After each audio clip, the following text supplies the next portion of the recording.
Last time మీరు interview ఇచ్చిండ్రు అయిపోయింది, Yeah. పెద్ద చర్చ అయింది.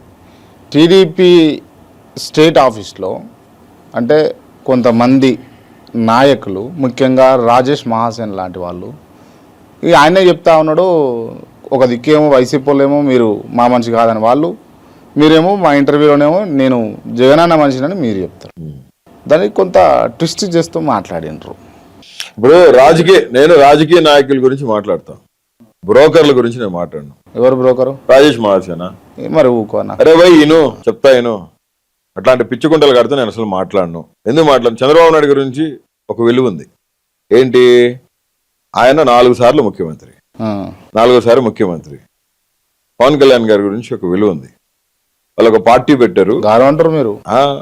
చెప్పాను కదా మారానని. పవన్ కళ్యాణ్ గారు ఉప ముఖ్యమంత్రి, రాజేష్ మహాసేన్ మన ఉప ముఖ్యమంత్రి పవన్ కళ్యాణ్ గారి గురించి ఒక నాకైతే రాజకీయ నాయకులు వాళ్ళు. ఎందుకు? చంద్రబాబు నాయుడు గారు టీడీపీ పార్టీలోకి వచ్చారు, కాంగ్రెస్ పార్టీలో ఉన్నారు. ఎన్టీ రామారావు గారి కూతుర్ని పెళ్లి చేసుకున్న తర్వాత, ఎన్టీ రామారావు గారి డాక్టర్ని పెళ్లి చేసుకున్న తర్వాత ఖచ్చితంగా మా ముఖ్యమంత్రి అయితే ఖచ్చితంగా పార్టీలోకి వస్తారు కదా, ఎవరన్నా వస్తారు. ఆ పొద్దు నుంచి ఆయన టీడీపీలోనే ఉన్నాడు, పార్టీ మారలా.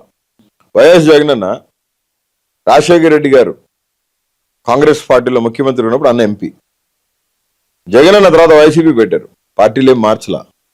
అట్లాగా వీళ్ళందరినీ రాజకీయ నాయకులుగా చూసాం. రాజకీయ నాయకులుగా కొన్ని ఫ్లక్చుయేషన్స్, భయంకరమైన ఫ్లక్చుయేషన్స్ వస్తాయి, ఒక హిడెన్ వేవ్స్ వస్తాయి, బిగ్ వేవ్స్ వస్తాయి, వాళ్ళ వైపు వెళ్తాయి, ఇటు మా వైపు వస్తాయి, అన్ని వస్తాయి. కానీ వైసీపీలో ఉన్నాడు. వైసీపీలో రావడానికి బ్రదర్ అనిల్ పావుగా వాడుకున్నాడు, క్రిస్టియానిటీని అడ్డం పెట్టుకున్నాడు. ఎవడోడు? మహాసేన్ రాజేష్. వాడు అడ్డం పెట్టుకొని ఆ పరిస్థితుల్ని వాడుకొని జగనన్నను గెలిచాడు. ఆ పొద్దు బ్రదర్ అనిల్ చెప్పాడు, బ్రదర్ అనిల్ ద్వారా వెళ్ళాడు. ఏదో మీటింగ్స్కి పోతే పరిచయం ఆడ, అన్న అమలాపురం మీటింగ్స్కి పోతే ఆడ పరిచయం.